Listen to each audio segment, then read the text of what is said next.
आज है हमारा सेकंड लेक्चर अपनी इंडियन पॉलिटी की सीरीज़ का, जिसमें हम बुक कवर कर रहे हैं वो एम लक्ष्मीकांत, जो कि सारे कॉम्पिटिटिव एग्जाम्स के लिए बेस्ट बुक बताई गई है इंडियन पॉलिटी के लिए।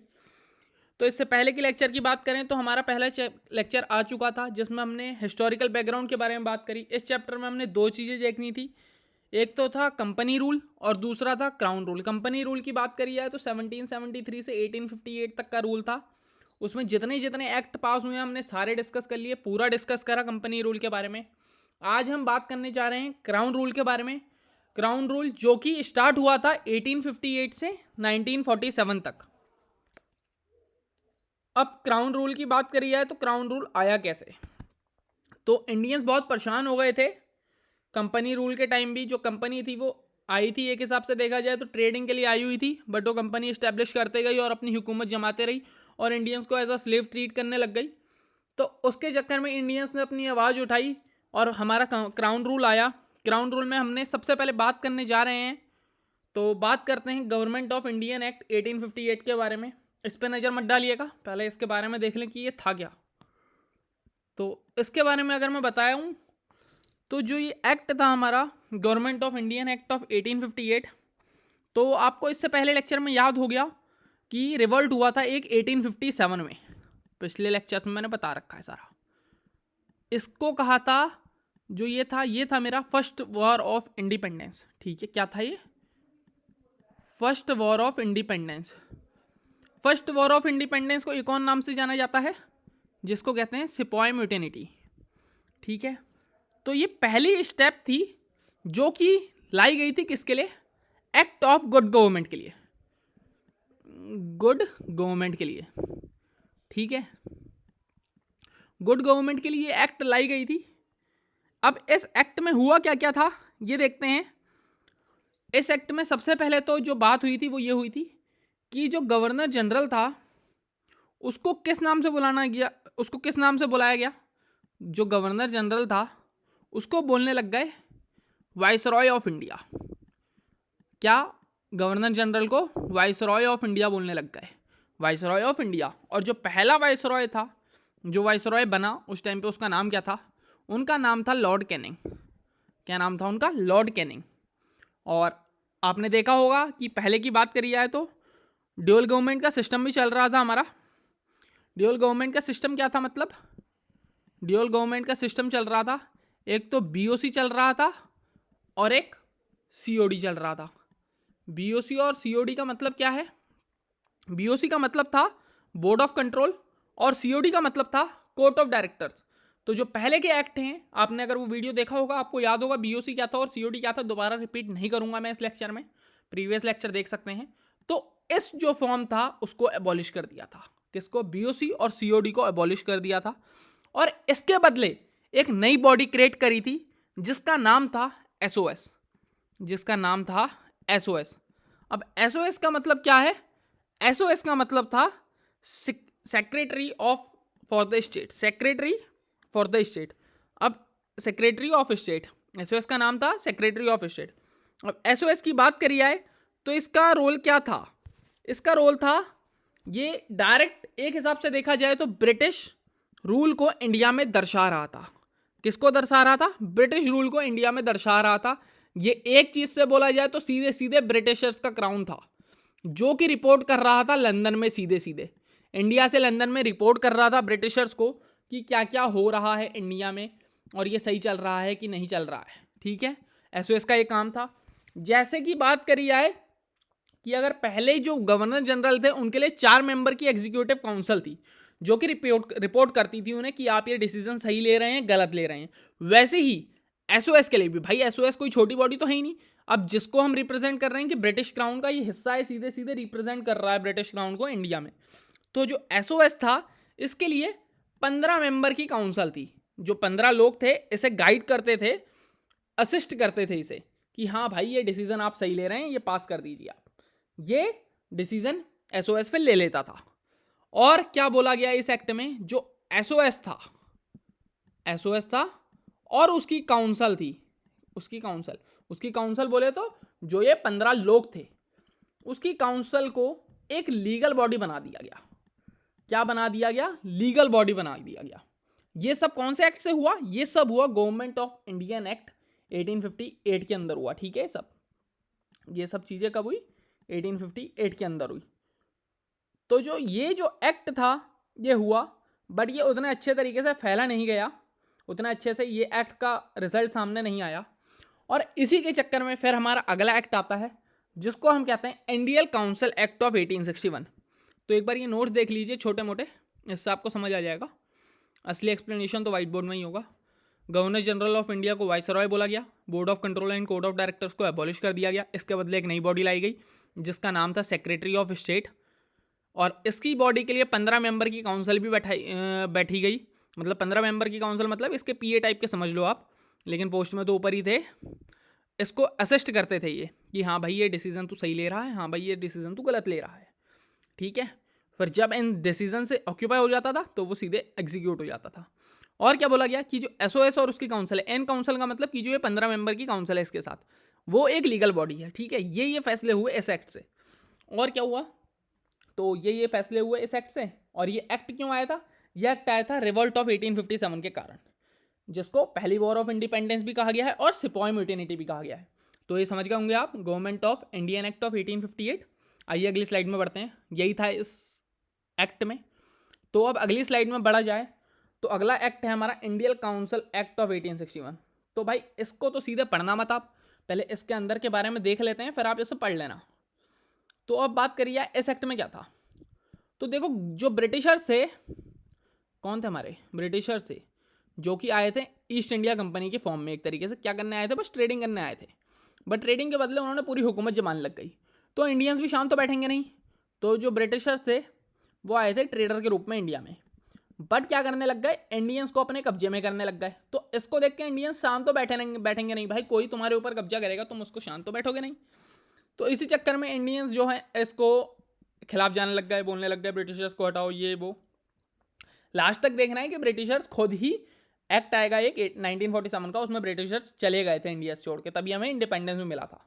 तो इस एक्ट में क्या था? जो इससे पहला एक्ट था 1858 का, उससे सेटिस्फाई थे नहीं। तो इस एक्ट में क्या बोला? ब्रिटिशर्स ने देखा कि इंडियंस भड़के हुए हैं, इस चक्कर में ब्रिटिशर्स ने भाई 3 नए एक्ट निकाले। ब्रिटिश पार्लियामेंट ने 3 नए एक्ट पास करे। एक था एक्ट ऑफ 1861, फिर एक्ट आया 1892 में, और फिर एक्ट आया 1909 में, ठीक है। ये 3 एक्ट निकाले। क्यों निकाले गए? इंडियंस का गुस्सा देख के कि भाई इंडिया की सरकार गुस्सा है, वो कुछ भी कर सकती है, तो इनको शांत करने के लिए कुछ ना कुछ एक्ट तो पास करने पड़ेंगे। तो उनमें से पहला एक्ट है 1861 का एक्ट। आइए इस एक्ट के बारे में पढ़ते हैं। इस एक्ट के बारे में क्या था, इस एक्ट में पढ़ते हैं। कहाँ गया व्हाइट बोर्ड? इस एक्ट में था कि जो लॉ मेकिंग प्रोसेस होगी भाई, क्या होगी? जो लॉ मेकिंग प्रोसेस होगी, पहली हेडिंग क्या बोलती है इसकी? जो लॉ मेकिंग प्रोसेस होगी मेरी, जो लॉ मेकिंग प्रोसेस होगी मेरी, उसमें कुछ इंडियंस को भी नॉमिनेट करा जाएगा। क्या करा जाएगा? उसमें कुछ इंडियंस को भी नॉमिनेट करा जाएगा, मतलब कुछ इंडियंस को भी रखा जाएगा भाई। अब जो वो इंडियंस को रखा जाएगा, वो किसकी हुकूमत पे रखा जाएगा? वो रखा जाएगा वाइसरॉय की हुकूमत पे। अब ये बात कब हो रही थी? ये बात हो रही थी 1862 के टाइम पे। और 1862 में जो लॉर्ड कैनिंग थे, लॉर्ड कैनिंग कौन थे भाई? वाइसरॉय थे ना। उन्होंने नॉमिनेट करे 3 इंडियंस जो कि लॉ मेकिंग प्रोसेस में आएंगे। कौन कौन से मेंबर्स थे वो? पहला था राजा ऑफ बनारस को नॉमिनेट करा उन्होंने। और कौन था? और नॉमिनेट करा उन्होंने महाराजा ऑफ पटियाला। किसको? महाराजा ऑफ पटियाला। और जो तीसरा था वो कौन था? वो थे सर दिनकर राव, ठीक है। तो पहली हेडिंग यही बोलती है इसकी, जो मैंने यहाँ पे लिखा हुआ है, viceroy should nominate some Indians and non official members of his expanded council. कि वाइसरॉय ने कुछ मेंबर्स को नॉमिनेट कर सकता है अपनी नॉन ऑफिशियल मेंबर्स की काउंसिल में, ठीक हो गया। और क्या हुआ था और देखते हैं। और डिसेंट्रलाइजेशन हो गया था। किसका हो गया था डिसेंट्रलाइजेशन? किसका हुआ था? जो पहले देखा जाए कि जो लेजिस्लेशन पावर्स थी वो कहाँ के गवर्नर से, मद्रास और बॉम्बे के गवर्नर से छीन ली गई थी। और उसमें कहा गया था कि जो बंगाल का गवर्नर जनरल होगा वही होगा वाइसरॉय ऑफ इंडिया, वही सीधे सीधे इंडिया को रिप्रेजेंट करेगा वही होगा। उसको बोल भी गया था, आपने देखा होगा कि लास्ट एक्ट में बोला गया था कि जो गवर्नर जनरल ऑफ बंगाल है उसको गवर्नर जनरल ऑफ बंगाल नहीं कह के गवर्नर जनरल ऑफ इंडिया कहा जाएगा। कौन सा एक्ट में कहा था? चार्टर एक्ट 1833 वाले एक्ट में कहा गया था कि जो गवर्नर जनरल है बंगाल का उसी को गवर्नर जनरल ऑफ इंडिया कहा जाएगा। और ये गवर्नर का नाम क्या था? विलियम बैटनिक था गवर्नर का नाम। तो अब इस एक्ट में बोला गया कि जो पावर का डिसेंट्रलाइजेशन है वो हो चुका था। लेजिस्लेटिव पावर जो थी वो बॉम्बे और मद्रास से छीन चुकी थी और वो डिमांड कर रहे थे कि ये जो हमारी पावर है इनको रिस्टोर करा जाए। ठीक है, क्या डिमांड आ रही थी? कि जो पावर्स हमसे ली गई हैं उसको रिस्टोर करा जाए। और क्या हुआ था? और इसी के चलते देखो लिखा हुआ है decentralisation giving legislative powers to provinces of Madras and Bombay. और इसी के चलते क्या हुआ था? एस्टेब्लिशमेंट हुआ था नए लेजिस्लेटिव प्रोविनेंसेस का। इसी के चलते क्या हुआ था? नए लेजिस्लेटिव प्रोविनेंस का एस्टेब्लिशमेंट हुआ था। और वो कहाँ कहाँ पे हुआ था भाई? एस्टेब्लिशमेंट जब होगा नए लेजिस्लेटिव प्रोविनेंस का वो कहाँ कहाँ पे हुआ था भाई? एक तो हुआ था बंगाल में। बंगाल में कब हुआ था? 1862 में। ठीक है, बंगाल में हुआ 1862 में। और हुआ था नॉर्थ वेस्ट प्रोविनेंस में हुआ था। और कहाँ पे हुआ था? नॉर्थ वेस्ट प्रोविनेंस में हुआ था। नॉर्थ वेस्ट प्रोविनेंस में कब हुआ था? 1886 में। 1886 में हुआ था नॉर्थ वेस्ट प्रोविनेंसेस में। और कहाँ पे हुआ था? और बात करूँ तो मैं एक जगह हुआ था पंजाब में। पंजाब में कहाँ पे हुआ? कब हुआ था? 1897 में। तो समझ गए कि जो एस्टेब्लिशमेंट हुआ था नई लेजिस्लेटिव प्रोविनेंसेस का वो कहाँ पे हुआ था? बंगाल में हुआ था, नॉर्थ वेस्टर्न प्रोविनेंस में हुआ था और पंजाब में हुआ था। ये ईयर रहे कब कब यहाँ पे एस्टेब्लिशमेंट हुआ। मैं समझ रहा हूँ कि आपको पूरा समझ आ रहा होगा। तो यही बोला सेकंड थर्ड पॉइंट ने हमारे एस्टेब्लिशमेंट ऑफ न्यू लेजिस्लेटिव प्रोविनेंसेस। और क्या हुआ भाई? और मेरा पोर्टफोलियो सिस्टम इंट्रोड्यूस हुआ। पोर्टफोलियो सिस्टम इंट्रोड्यूस मेरा कब हुआ? जो इस सिस्टम की डिमांड चल रही थी मेरी पोर्टफोलियो सिस्टम की, वो इंट्रोड्यूस करा लॉर्ड कैनिंग ने। लॉर्ड कैनिंग ने ये जो सिस्टम था ये इंट्रोड्यूस करा। कब इंट्रोड्यूस करा भाई? अब भाई सीधे तो इंट्रोड्यूस हुआ नहीं होगा ना, किसी ने करा ही होगा। लॉर्ड कैनिंग जो कि वाइसरॉय थे, इन्होंने इंट्रोड्यूस करा। कब करा था? 1859 में ये सिस्टम को इन्होंने इंट्रोड्यूस करा था। और ये पावर में कब आया था भाई? अब भाई तुरंत कोई लॉ बनता है वो तुरंत तो एक्ट होता नहीं है, उसको आने में कुछ टाइम लग जाता है। तो ये जो पावर में था ये 1861 में आया था। ठीक है, इसके तहत क्या था? अब ये पोर्टफोलियो सिस्टम था। इस एक्ट के तहत क्या था कि इस एक्ट के अंदर जैसे बहुत सारे मेंबर्स हैं वाइसरॉय काउंसिल्स के, जो वाइसरॉय काउंसिल के मेंबर होंगे वो इंचार्ज बन सकते हैं, एक से ज़्यादा चीज़ों के वो इंचार्ज बन सकते हैं। और अपना जो है डिपार्टमेंट, अपने डिपार्टमेंट के हेड बन सकते हैं। और अपना जो डिसीज़न है वो सुना सकते हैं भाई। अपना जो डिसीज़न है वो सुना सकते हैं। अपना डिसीज़न जो है, जैसे आप मान लो 10 जनों की एक काउंसिल है, उसमें आप लीडर हो, बट आपसे ऊपर भी एक जना बैठा हुआ है, वो आप सबका लीडर है। तो आप उसको वो 10 जनों के अंडर का डिसीजन बता सकते हो भाई कि हाँ मेरी काउंसिल ने डिसीजन लिया और मैं इसको फॉलो करता हूँ। वो 10 लोगों के बीच बिहाफ का डिसीजन आप बता सकते हो। समझ गए होंगे मैं क्या कहना चाह रहा हूँ। तो यही था पोर्टफोलियो सिस्टम के अंदर। मतलब एक हेड है, वो तुम्हें रिप्रेजेंट करेगा, वो तुम्हारे बिहाफ में अपना डिसीजन बता सकता है अपनी सुपीरियर बॉडी को। यही था इस एक्ट के अंदर में। कब आया था बट ये इंट्रोड्यूस तो 1859 में हो गया था, लॉर्ड कैनिंग ने इंट्रोड्यूस करा था। और 1861 में ये आ गया था फॉर्म में। और क्या अगला पॉइंट क्या बोलता है? Ensuring ordinance viceroy power without asking legislative assembly. हाँ, तो ये क्या था कि जो वाइसरॉय को जो पावर थी, मतलब जो मेंबर थे, जो वाइसरॉय की पावर थी वो बिना लेजिस्लेटिव असेंबली से पूछे, क्या बोल रहा है ये, जो ऑर्डिनेंस इशू करने की जो ताकत थी वो बिना लेजिस्लेटिव असेंबली से पूछे हुए वाइसरॉय उसको इशू करा सकता है। मतलब वाइसरॉय मतलब लॉर्ड कैनिंग उसको इशू करा सकते हैं, बट स्पेशल ओकेशंस में ही करा सकते हैं बिना लेजिस्लेटिव असेंबली से पूछे। कौन से ओकेशन में? इमरजेंसी के टाइम में। अगर जैसे कोई इमरजेंसी लग जाए, आपातकालीन समस्या आ जाए, तो उस टाइम पे वाइसरॉय जो है वो सीधे अपना डिसीजन सुना सकता है बिना लेजिस्लेटिव असेंबली से पूछे हुए। तो समझ गए, ये रूल भी आपको क्लियर हो गया होगा। इतना ही था 1861 के एक्ट में। और फिर अगला आता है, और हाँ एक चीज़ और, कि ये जो ऑर्डिनेंस बताएंगे ना वो इनकी लाइफ कितनी होगी भाई? अब ऐसा तो है नहीं परमानेंट अप्लाई हो जाएंगे, इनकी लाइफ मैक्सिमम 6 मंथ्स तक होगी। फिर 6 मंथ्स के बाद रिन्यू करवा सकते हैं वो। ठीक है, 6 मंथ्स तक उनकी लाइफ हो गई, फिर वो 6 मंथ्स के बाद वो रिन्यू दोबारा से करवा सकते हैं। अब इसके बाद आएगा मेरा इंडियन काउंसिल एक्ट 1892। ठीक है, ये कौन सा एक्ट था? 1861 वाले एक्ट को हमने पढ़ लिया। 1861 के एक्ट में बस इतना ही था। अब बढ़ते हैं 1892 वाले एक्ट में। 1892 वाले एक्ट की बात करूं तो इस एक्ट में क्या था, 1861 तो पढ़ लिया ना, हाँ। अब बात करते हैं 1892 वाले एक्ट की। अब 1892 वाले एक्ट में सबसे पहले क्या फैसला लिया गया कि जो नॉन ऑफिशियल मेंबर होंगे वो इंक्रीज होंगे सेंट्रल में भी और प्रोविंशियल लेजिस्लेटिव काउंसिल्स में भी, ठीक है। इसका मतलब क्या है, इसका मतलब है कि देखो एक तो सारे मेंबर्स थे ब्रिटिशर्स के, तो लॉर्ड कैनिंग ने कहा था नॉन ऑफिशियल मेंबर्स को भी हम रखेंगे, नॉन ऑफिशियल मेंबर्स को भी हम रखेंगे।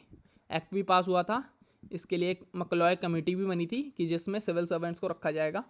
तो नॉन ऑफिशियल मेंबर्स का जो है इंक्रीजमेंट हो गया, ठीक है, यही बोल रहा है वो।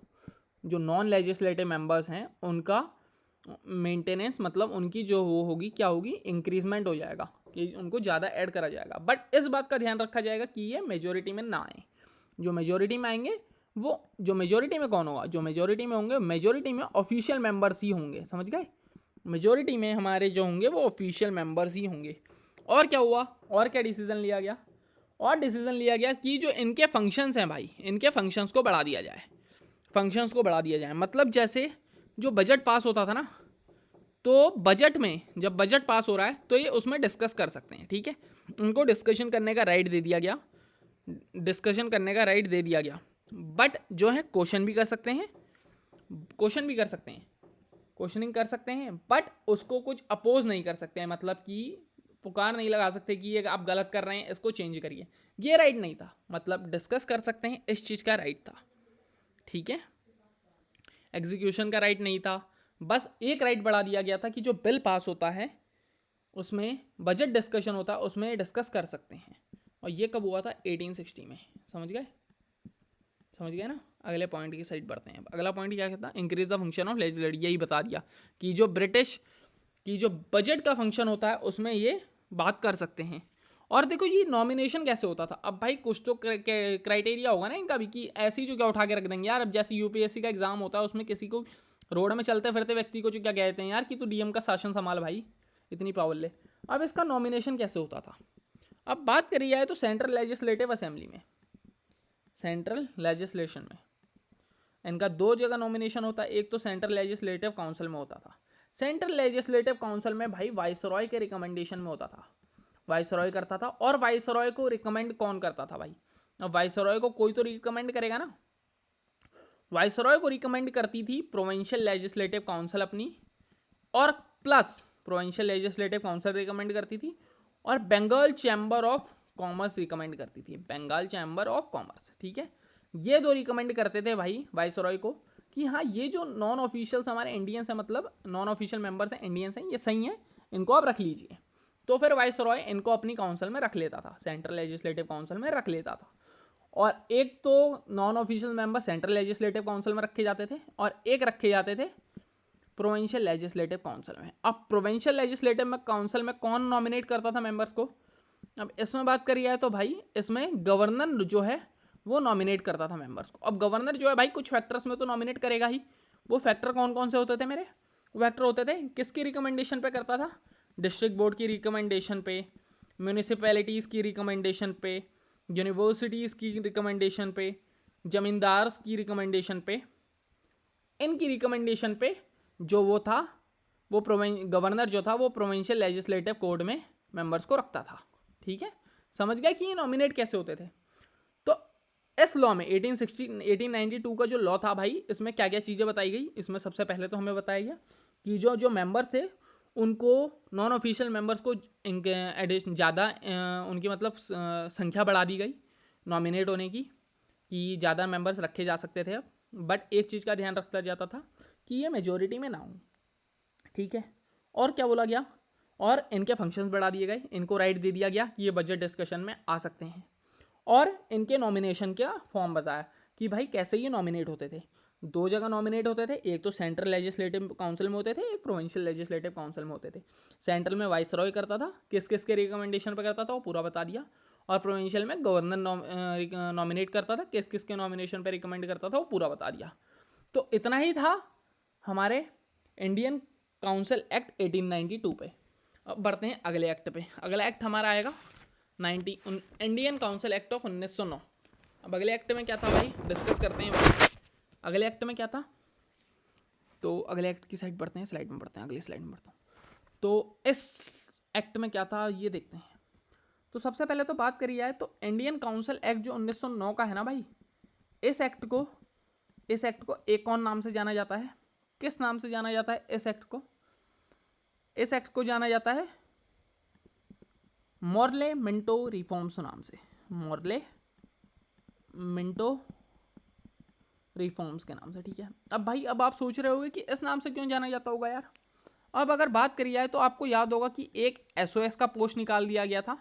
एसओएस कौन हुआ करता था, सिक्योरिटी ऑफ स्टेट। तो इस टाइम पे जो मेरे सिक्योरिटी स्टेट थे वो थे लॉर्ड मॉर्लो, ठीक है। लॉर्ड मॉर्लो जो थे मेरे सिक्योरिटी ऑफ स्टेट थे, और जो वाइसरॉय थे इस टाइम पे मेरे वाइसरॉय थे लॉर्ड मिंटो। तो इन दोनों के नाम पे ही ये जो इंडियन काउंसिल एक्ट था 1909 का, इसका नाम पड़ा मेरा मॉर्ले मिंटो रिफॉर्म्स, ठीक है। अब बात करते हैं कि इस एक्ट में क्या हुआ। तो इस एक्ट में क्या हुआ था भाई, तो जो सबसे पहले हेडिंग है देखो पढ़ लो, increase the size of legislative councils in both central and provincial. तो जो लेजिस्लेटिव काउंसिल का साइज था वो बढ़ा दिया गया भाई। पहले भी डिमांड चल रही थी ना कि जो वाइसरॉय था उन्हें साइज बढ़ाए, तो इसमें बढ़ा दिया गया। अब देखो साइज कितना बढ़ा दिया गया, साइज बढ़ा दिया गया।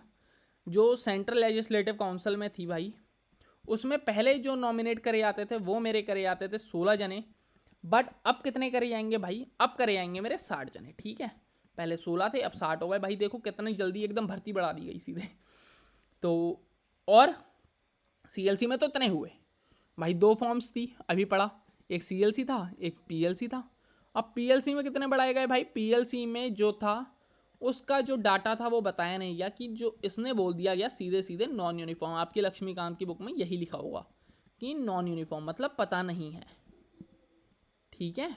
समझ गए ना, सीएलसी और पीएलसी में नंबर्स का जो इंक्रीजमेंट था वो बढ़ा दिया गया।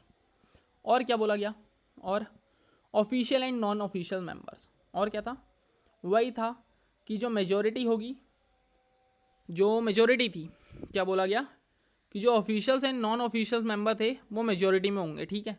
कहाँ पे मेजॉरिटी में होंगे, वो पीएलसी में जो होंगे वो मेजॉरिटी में होंगे, ठीक है। नॉन ऑफिशियल मेंबर्स जो होंगे वो जो पीएलसी में होंगे वो मेजॉरिटी में होंगे, पीएलसी में मेजॉरिटी में होंगे, पीएलसी में वो जो होंगे वो मेजॉरिटी में होंगे, ठीक है। और सीएलसी में मेजॉरिटी में तो रख ही नहीं सकते थे, समझ गए ना।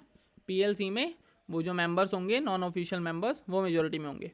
और जो है फंक्शंस को इनलार्ज कर दिया गया, क्या है कि जो मेरे फंक्शंस हैं उनको इनलार्ज कर दिया गया। अब कौन कौन से फंक्शन बढ़ाए गए भाई, पहले भी देखा, पिछली बार भी फंक्शन बढ़ा दिए गए थे। पिछली बार वाले फंक्शंस में क्या करा था, 1892 के एक्ट में क्या करा था, उनका फंक्शन बढ़ा दिया गया था, बजट डिस्कशन में बैठने का मौका दे दिया गया था। इसमें और फंक्शंस बढ़ा दिए भाई कुछ, कि लोग जो है मेरे खुश हो जाएं।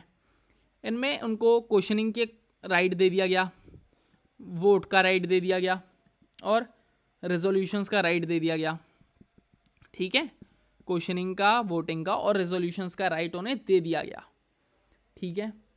अब अगला क्या था, अगला देखो, association of Indians with the executive council of the viceroy, ठीक है। और इस एक्ट में पहली बार फर्स्ट टाइम जो वाइसरॉय था उसकी जो एग्जीक्यूटिव काउंसिल है उसमें पहली बार इंडियंस जो थे, इंडियंस जो कि बोला जाए नॉन ऑफिशियल्स मेंबर थे, उनको रखा गया, ठीक है, उनको रखा गया। और जो पहला इंडियन था वो था मेरा सत्येंद्र प्रसाद। कौन थे मेरे जो पहले इंडियन रखे गए, वो थे मेरे भाई सत्येंद्र प्रसाद। अब ये सत्येंद्र प्रसाद को जब रखा गया तो इनको एक मेंबर तो बनाया गया होगा, कौन सा मेंबर बनाया गया, इनको बनाया गया भाई मेरा लॉ मेंबर, ठीक है, इनको बनाया गया मेरा लॉ मेंबर, समझ गए। और क्या था, और क्या बोला गया, और इन्होंने इंट्रोड्यूस करा एक सिस्टम, इतना यही था इस हेडिंग में। तो अगली हेडिंग क्या है, कम्युनल रिप्रेजेंटेशन। एक सिस्टम इंट्रोड्यूस करा जो कि कम्युनल रिप्रेजेंटेशन था। इंडिया में वैसे ही देखा जाए तो भाई पहले से ही मूर्ख भरे हुए थे, हिंदू मुस्लिम पहले भी करते रहते थे। बल्कि उन्हें ही नहीं पता भाई रहना एक मुल्क में है तो एक कंट्री में रहना है तो मिलजुल कर ही रहा जाएगा। ब्रिटिशर्स जो थे वो हिंदू मुस्लिम्स को भड़काते रहते थे, और इसी के चलते भाई ब्रिटिश, अगर देखा जाए तो ब्रिटिशर्स ने ही हमारा जो है वो डिवीजन करवाया है इंडिया और पाकिस्तान का। इसी के चलते हिंदू मुस्लिम करते रहते थे। और क्या बोला गया इस कम्युनल रिप्रेजेंटेशन में, क्या बोला, अभी तो हिंदू मुस्लिम का ही कर रहे हैं, आगे जाके पंजाबियों को भी जोड़ दिया गया था इन्होंने, हर डिसीजन में अलग अलग बोल दिया गया था। और इन्होंने इसमें क्या बोला गया कि जो मुस्लिम है भाई, जो मुस्लिम है उनके लिए सेपरेट इलेक्टोरेट होगा। क्या होगा भाई, सेपरेट इलेक्टोरेट होगा। मतलब कि अगर कोई मुस्लिम खड़ा हो रहा है तो उसको खाली मेरे मुस्लिम मेंबर्स ही वोट करेंगे, समझ गए। और इसी तरीके से अगर मेरा कोई हिंदू भाई खड़ा हो रहा है उसको मेरे हिंदू मेंबर्स ही वोट करेंगे। तो ब्रिटिशर्स देख लो भाई कितने चालाक थे स्टार्टिंग से ही, इंडिया की ये करके ये क्या रिप्रेजेंट कर रहे हैं कि हमें इंडिया की यूनिटी एक हिसाब से तोड़नी ही तोड़नी है, हमें इंडिया की जो यूनिटी है वो तोड़नी ही तोड़नी है। और इसलिए इस एक्ट को कहा गया, क्या कहा गया, लीगलाइज्ड कम्युनलिज्म। क्या बोला गया, लीगलाइज्ड कम्युनलिज्म। और लॉर्ड मिंटो को, किसको, लॉर्ड मिंटो को ही फादर कहा जाता है कम्युनल इलेक्टोरेट का। समझ गए भाई कि ये ब्रिटिशर्स जो थे कितने चालाक थे, कैसे इंडिया को ब्रेक कर रहे थे हिंदू मुस्लिम के चक्कर में। तो इस एक्ट में यही था। एक चीज़ और थी भाई, कोई हेडिंग छूट रही है क्या, सेपरेट, हाँ। और क्या बोला गया, और सेपरेट रिप्रेजेंटेशन होगा, सेपरेट रिप्रेजेंटेशन होगा। किस में होगा सेपरेट रिप्रेजेंटेशन में, सेपरेट रिप्रेजेंटेशन होगा यूनिवर्सिटीज़ में, जमींदारीज में, प्रेसिडेंसी कॉरपोरेशंस में और चैम्बर्स ऑफ कॉमर्स में। ठीक है, चैम्बर्स ऑफ कॉमर्स में अलग अलग रिप्रेजेंटेशन होगा, समझ गए। अब बढ़ते हैं इसी के साथ अगले एक्ट में। अगला जो एक्ट है वो है गवर्नमेंट ऑफ इंडियन एक्ट 1919। अगले एक्ट में बढ़ते हैं। इस एक्ट में क्या हुआ भाई, इस एक्ट में central and provincial authority legislator were authorised to make laws on their respective list of subject. ठीक हो गया। इस लॉ में पहला हेडिंग क्या था, जो थे, जो अलग अलग बॉडीज़ थी भाई, क्या थी, जो अलग अलग बॉडीज़ थी वो अपने पर्टिकुलर सब्जेक्ट्स में लॉज बना सकती है भाई। ठीक है, उनको कोई नहीं रोकेगा। जैसे ये मेरा एरिया है, इसमें मैं अपने लॉज बनाऊंगा, वो ही वर्क करेंगे। तो वैसे ही था कि जो सेंट्रल और प्रोविंशियल लेजिस्लेटिव में जो बॉडीज़ थी वो अपने लॉज बना सकती है। और जो डेआरकी सब्जेक्ट थे, डायरकी जिसको कहा जाता है डबल रोल, वो भी हो गया था चालू। डबल रोल यहाँ पे किसे इंडिकेट कर रहा है भाई, वो भी बताता हूँ। डबल रोल का मतलब होता है प्रोविंशियल सब्जेक्ट्स थे। ठीक है, मेरे कुछ प्रोविंशियल सब्जेक्ट्स थे, प्रोविंशियल सब्जेक्ट्स को जो है वो डिवाइड कर दिया गया दो कैटेगरीज में। कौन कौन सी कैटेगरीज में डिवाइड कर दिया गया, एक तो डिवाइड कर दिया गया ट्रांसफर सब्जेक्ट्स की कैटेगरी में, और एक डिवाइड कर दिया गया किस कैटेगरी में, ट्रांसफर सब्जेक्ट्स में डिवाइड कर दिया गया, और एक डिवाइड कर दिया गया रिजर्व सब्जेक्ट्स में। अब देखो ट्रांसफर सब्जेक्ट में जो कि रिप्रेजेंटेशन होता था वो गवर्नर के थ्रू होता था, गवर्नर के थ्रू और उनकी मिनिस्ट्री के थ्रू। ठीक है, ट्रांसफर सब्जेक्ट्स में होता था। और रिजर्व सब्जेक्ट में किसके थ्रू होता था भाई, गवर्नर के थ्रू और इलेक्टिव काउंसिल के थ्रू, समझ गए, ये होता था। अब देखो गवर्नमेंट जो ट्रांसफर सब्जेक्ट थे वो किससे रिलेट करते थे, वो लॉज वगैरह से रिलेट करते थे, लॉ से रिलेट करते थे। लॉ मतलब जो कि सेंट्रल में लॉ चल रहा है और जो कि प्रोविंशियल में लॉ चल रहा है, उससे रिलेट करते थे मेरे ट्रांसफर सब्जेक्ट।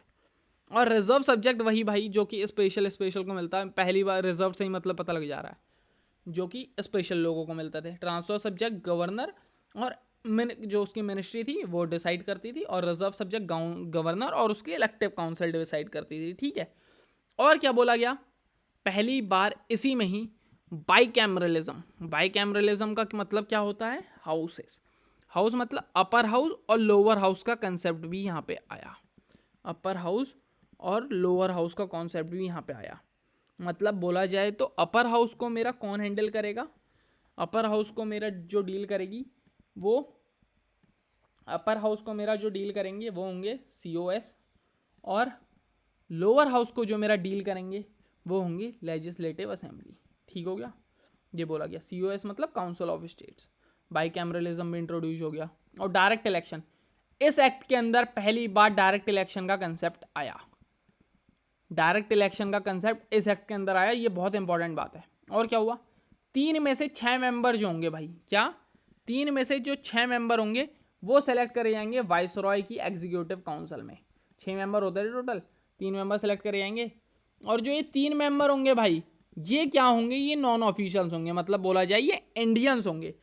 एक चीज और बोली गई कि जो कोई भी इंडियन होगा भाई वो कमांडर इन चीफ नहीं होगा। क्या नहीं होगा? कमांडर इन चीफ नहीं होगा। समझ गए? एक्सटेंशन ऑफ कम्युनल इलेक्टोरेट बोला था मैंने कि जो कम्युनल इलेक्टोरेट है भाई उसको एक्सटेंड कर दिया जाएगा, उसको एक्सटेंड कर दिया गया। ये तो बुक खुल गई। जो कम्युनल इलेक्टोरेट है भाई उसको एक्सटेंड कर दिया गया।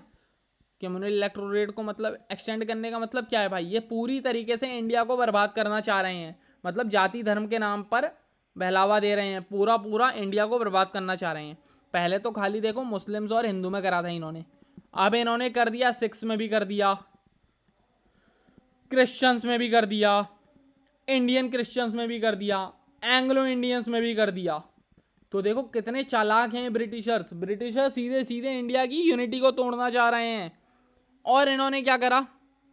और इन्होंने बोला कि जो वोटिंग का अधिकार दे रहे हैं भाई, कि जो वोटिंग का अधिकार दे रहे हैं ये लिमिटेड नंबर ऑफ पीपल्स को देंगे हम, लिमिटेड नंबर ऑफ पीपल्स को देंगे।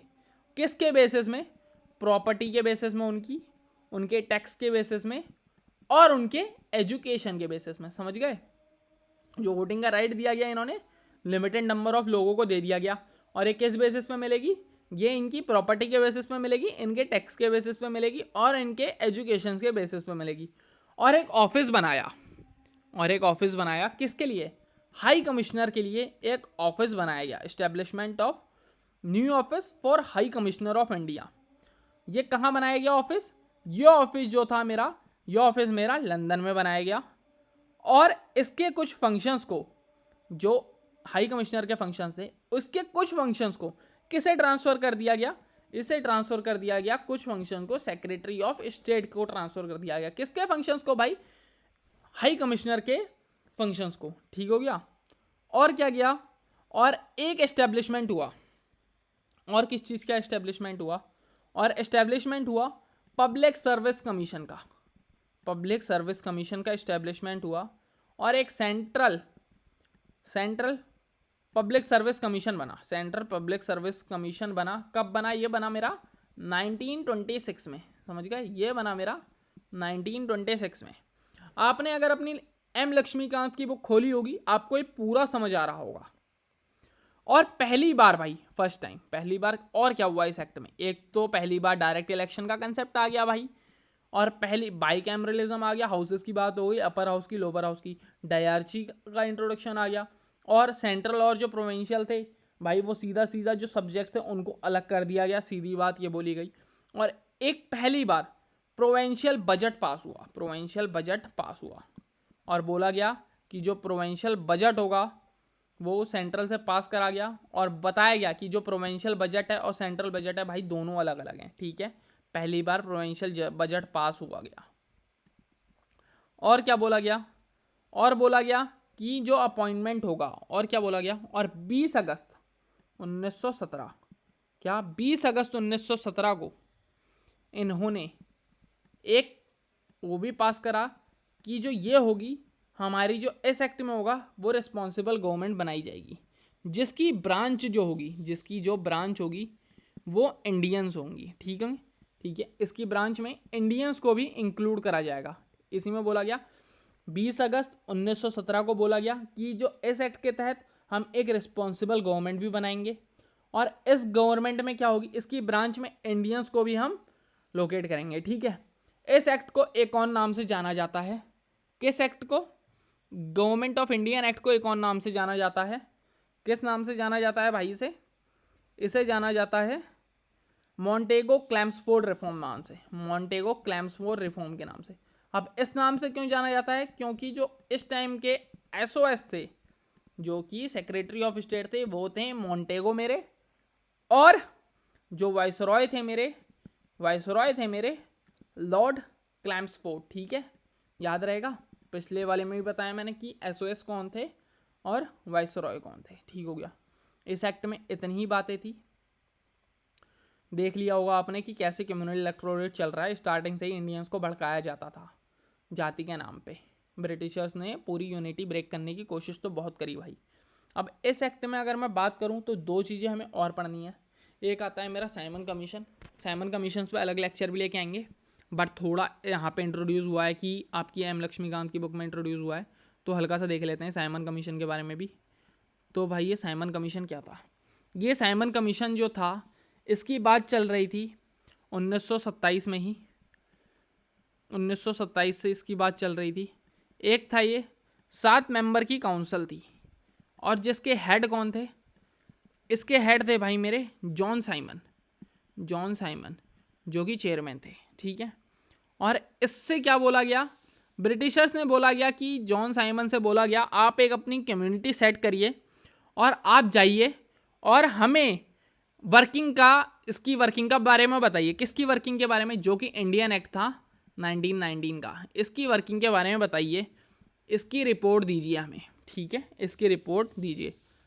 तो असल में पहली बात देखी जाए तो जो ये साइमन कमीशन था भाई, ये था 7 मेंबरों का ग्रुप।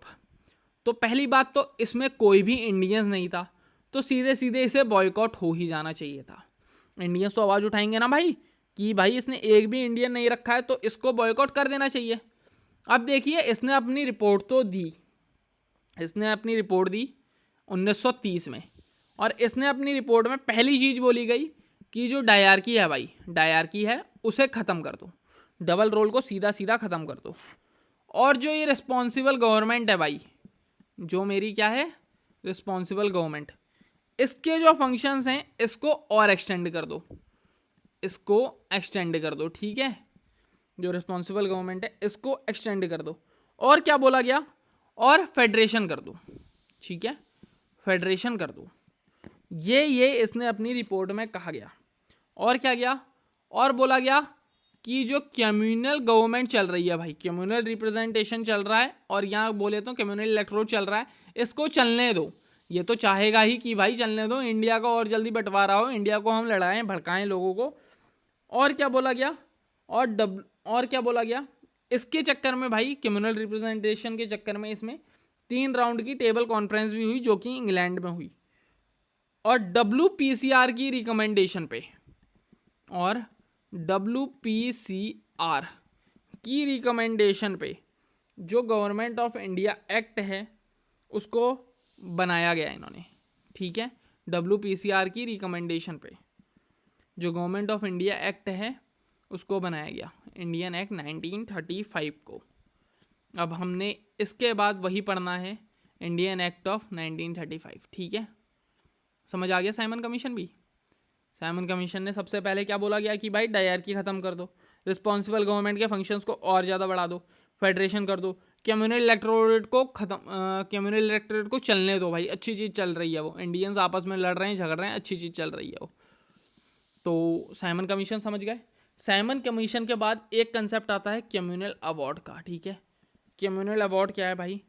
पहली बार 1932 में, 1932 में बताया जाए तो जो रॉमसॉय मैकडोनल्ड थे, रॉमसॉय मैकडोनल्ड, ये कौन थे भाई? ये थे प्राइम मिनिस्टर थे ब्रिटिश के, PM थे ब्रिटिश के, ठीक है। ये आया कब? ये बात करी जाए तो ये 1927 में आया गया। और इसका मेन एम क्या था कि इंडियन सोसाइटी को ब्रेक कर दे, इंडिया की जो सोसाइटी है उसको तोड़ दे पूरा, ठीक है।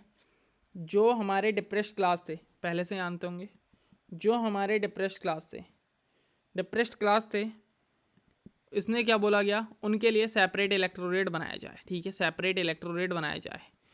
डिप्रेस्ड क्लास को कौन सपोर्ट करता था? हमारा भाई भीमराव अंबेडकर जी डिप्रेस्ड क्लास के पूरे सपोर्टर थे। तो ब्रिटिशर्स जो थे वो बहुत चालाक थे, क्योंकि देखा गया है तो भीमराव अंबेडकर जी डिप्रेस्ड क्लास के लिए बहुत पहले से फाइट कर रहे थे, बट उनको न्याय नहीं मिल रहा था, कहीं भी न्याय नहीं मिल रहा था। तो इन्होंने क्या बोला गया कि RTC, जो इस एक्ट के अंदर बोला गया कि हिंदू सोसाइटी को भी ब्रेक करना चाहते थे, ये हिंदू सोसाइटी को भी ब्रेक करना चाहते थे, बट गांधी जी ने ऐसा होने नहीं दिया, गांधी जी ने ऐसा होने नहीं दिया। और फिर इंडियन लीडर जो कि भीमराव अंबेडकर जी थे, वो समझे इस बात को कि ये जो है, ये ब्रिटिशर जो हैं ये चालाक हैं, हमारी सिचुएशन का फ़ायदा उठा रहे हैं, भड़का रहे हैं, और इंडिया को ये पूरी तरीके से बैन कर देंगे, इंडिया को मतलब पूरी तरीके से भड़का देंगे इलेक्टोरेट के बेसिस पे। तो भीमराव अंबेडकर जी ने समझा और पूना पैक्ट उन्होंने स्टार्ट कर दिया गया, पूना पैक्ट उन्होंने स्टार्ट कर दिया गया। और उन्होंने बोला कि जो इंडियन काउंसिल्स के जो मेंबर्स हैं, मेरे इंडियन नेशनल काउंसिल्स के जो मेंबर्स थे, कि एक बार जब ये सब हो जाएगा, भीमराव अंबेडकर जी इस बात को समझे और पूना पैक्ट साइन करा गया। और इसके बाद भाई इस एक्ट का कोई फ़ायदा नहीं हुआ कम्युनल अवार्ड का, क्योंकि ये हिंदुओं को भड़काने आए थे और ये हिंदुओं को बिल्कुल नहीं भड़का पाए। ठीक है, अगर ये पास हो जाता कम्युनल अवार्ड तो भाई एक हिसाब से देखा जाए तो पूरा जो हिंदू समाज है वो भी भड़क जाता। किसके बेसिस पे? SC ST के बेसिस पे भड़का रहे थे। अगर ये सब हो जाता तो पूरा बहुत अच्छे से भड़क जाता। ठीक है, तो यही था किसमें थी ये बातें हमारी, ये बातें थी कम्युनल अवार्ड में और साइमन कमीशन में। अब इसके बाद हम बढ़ते हैं इंडियन एक्ट 1935 के ऊपर। ठीक है, अब बढ़ते हैं हम गवर्नमेंट ऑफ इंडियन एक्ट 1935 के ऊपर। अब इस एक्ट में सबसे पहले बता दिया जाए कि जो ये था मेरा, ये सबसे लॉन्गेस्ट था भाई। 1935 का जो एक्ट था ये सबसे बड़ा था। इसमें क्या था भाई, इसमें 10 शेड्यूल थे मेरे। कितने शेड्यूल थे?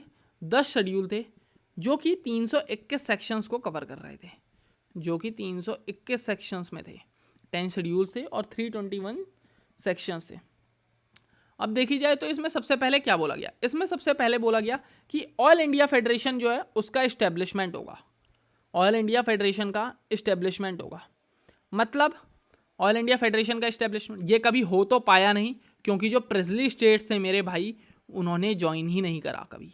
जो प्रिजली स्टेट थे उन्होंने कभी ज्वाइन ही नहीं करा और ये हो नहीं पाया। इसका रीज़न मैंने आपको पहले ही बता दिया गया। और इन्होंने बोला गया इस्टेब्लिशमेंट होगा ऑल इंडिया फेडरेशन का 3 सब्जेक्ट्स के मैटर पे। एक होगी मेरी फेडरल लिस्ट होगी भाई, जिसमें आएंगे मेरे 59 कंट्रीज, 59 इसमें आएंगे मेरे 59 स्टेट्स। और एक होगा प्रोविंशियल, ये सेंट्रल को रिप्रेजेंट करेगा, या प्रोमिनेंसेस को रिप्रेजेंट करेगा, इसमें आएंगे 54। और एक होगा मेरा कॉन्करेंट किसको रिप्रेजेंट करेगा? सेंट्रल को भी और प्रोमिनेंसेस को भी करेगा, इसमें आएंगे मेरे 36। पर ये कभी पास हो नहीं पाया। क्यों? क्योंकि जो मेरे प्रेजली स्टेट्स थे भाई उन्होंने कभी ये ज्वाइन ही नहीं करा, तो ये पहले बनने से पहले ही खत्म हो गया, ऐसा समझ लो। एबोल्यूशन हुआ डायरार्की का, ये सही चीज़ बोल दी भाई इन्होंने। डायरार्की का एबोल्यूशन हुआ और प्रोविंशियल ऑटोनॉमी फॉलो हुई। प्रोविंशियल ऑटोनॉमी का मतलब क्या होता है कि ये लॉ बना सकते हैं अपनी मर्जी से। प्रोविंशियल ऑटोनॉमी का मतलब होता है कि ये लॉ बना सकते हैं अपनी मर्जी से। ठीक है, अपनी मर्जी से लॉ बना सकते हैं। और इंट्रोड्यूस हुआ बाईकैमरलिज्म इन 6 आउट ऑफ 11 प्रोविनेंसेस। और क्या बोला गया? इंट्रोड्यूस हुआ भाई बाईकैमरलिज्म मेरा इंट्रोड्यूस हुआ 11 में से 6 प्रोविनेंसेस में इंट्रोड्यूस हुआ। अब वो जो 6 प्रोविनेंसेस थी जहाँ ये इस्टेब्लिश हुआ वो थी मेरी भाई बंगाल में इस्टेब्लिश हो गया, ये बॉम्बे में इस्टेब्लिश हो गया भाई मेरा, ये बंगाल में हुआ, बॉम्बे में हुआ, बिहार में हुआ, आसाम में हुआ। और जो 2 नाम छूट रहे हैं वो आप कमेंट सेक्शन में बिल्कुल बताइएगा। ठीक है, बिल्कुल बताइएगा। मैंने 4 नाम बता दिए, बंगाल, बॉम्बे, बिहार, आसाम।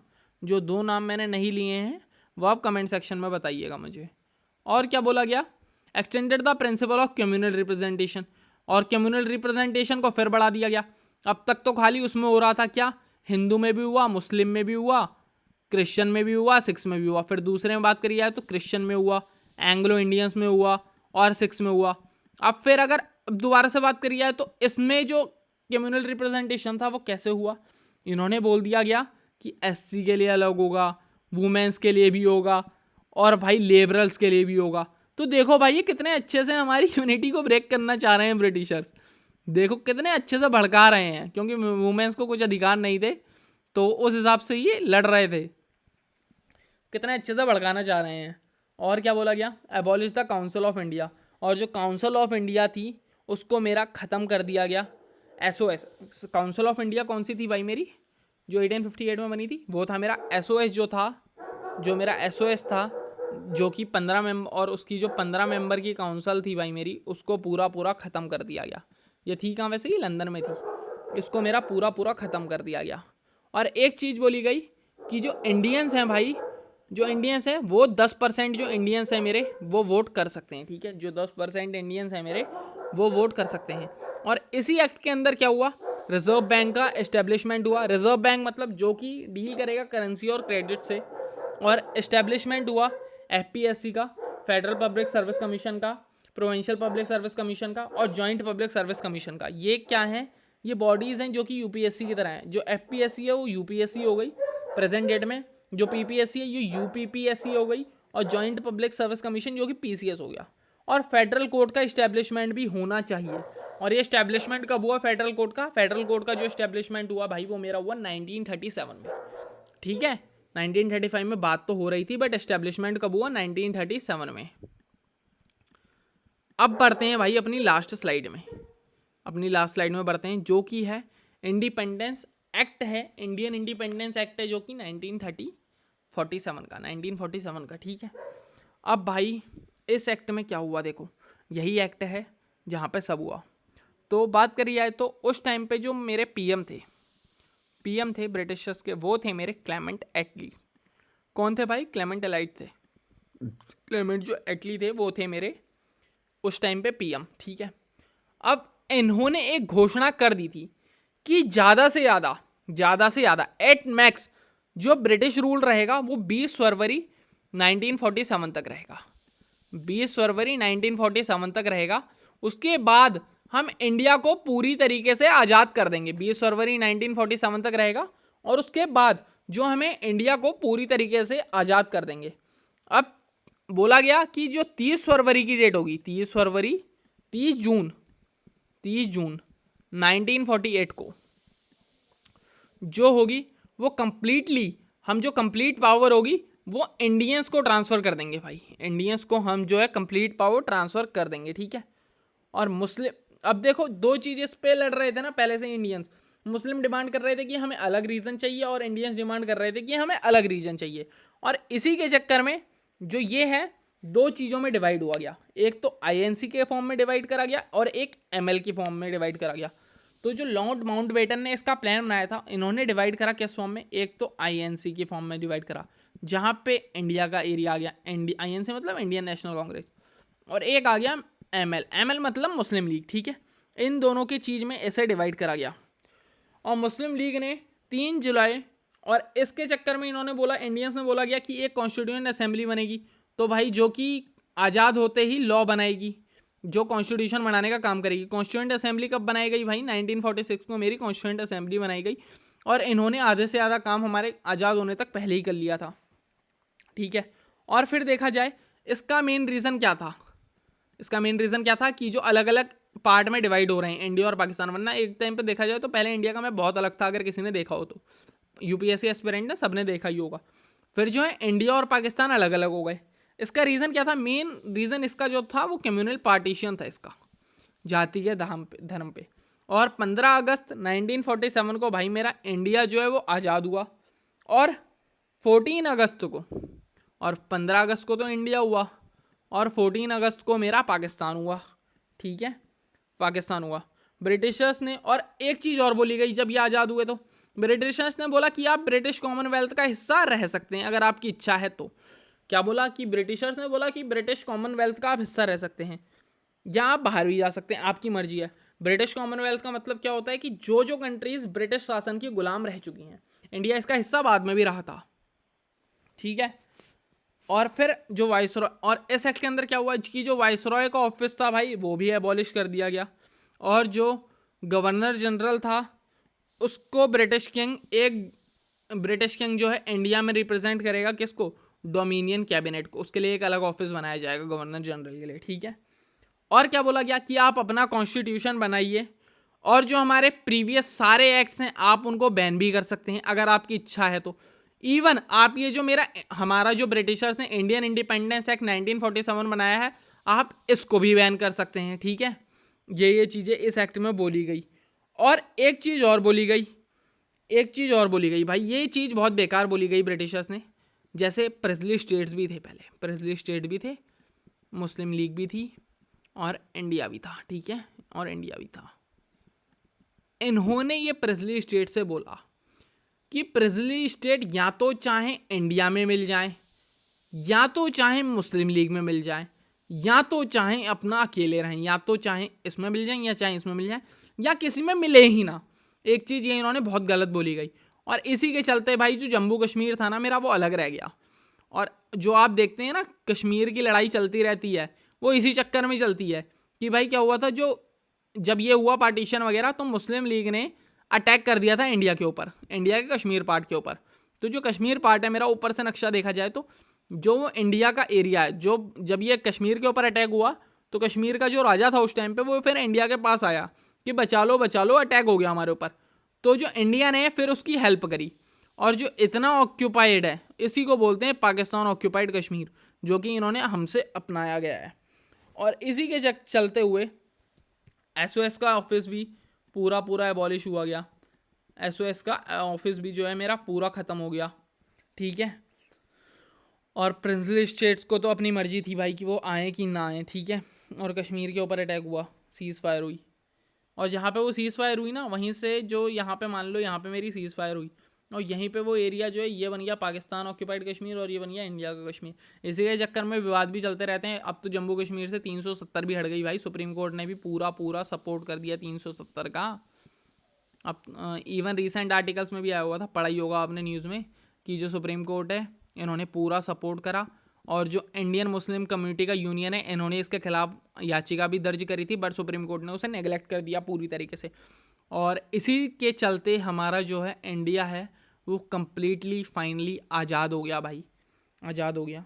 और इसके जो गवर्नर जनरल बने पहले आज़ाद इंडिया के, वो थे मेरे लॉर्ड माउंटबेटन, और जो पहले पीएम बने मेरे वो थे भाई जवाहरलाल नेहरू, ठीक है। अब मैं बोलना चाहूँगा कि आप जो है प्रेसिडेंट का नाम बताइए पहले, ठीक है, पहले प्रेसिडेंट का नाम बताइए कमेंट सेक्शन में। तो इतना ही था मेरा क्राउन रूल के बारे में। ये वीडियो लंबी बन गई होगी, मुझे ही पता है भाई, बहुत चीज़ें थी इसमें डिस्कस करने के लिए। जो समझना आया हो वो चीज़ कमेंट सेक्शन में टाइप करिएगा, और अच्छे समझा दूंगा। और हाँ, एक चीज़ और बोली थी, देखो, drop the title of emperor of India from the royal titles of king of England. जैसे महाराजा धीराज के टाइटल जो हैं ये ब्लॉक कर दिए गए बाद में, ठीक है। इतनी ही चीज़ें थी इस एक्ट में, सारी चीज़ें आपको क्लियर हो गई होंगी। तो मैं आशा करता हूँ यहीं पे इस लेक्चर को एंड करते हैं। बने रहिएगा भाई यार, लेक्चर्स वगैरह शेयर वगैरह कर दो यार, मेरी वीडियो टॉप पे आ जाए थोड़ा। चलो मिलते हैं आपके साथ अगले लेक्चर में। इतना ही था। आप अपनी एम लक्ष्मीकांत की बुक खोलिएगा और वो टेबल देख लीजिएगा। मैं फिर से कह रहा हूँ कि जब भी मेरे लेक्चर देखो, एम लक्ष्मीकांत की बुक आपके सामने ओपन हो, तो आपको पूरा समझ आएगा, डिट्टो समझ आएगा कि ये point two point, line wise line क्या लिखा हुआ है। तो यहाँ पे इस लेक्चर को करते हैं एंड। अब आपसे बहुत जल्द मिलेंगे। Bye bye.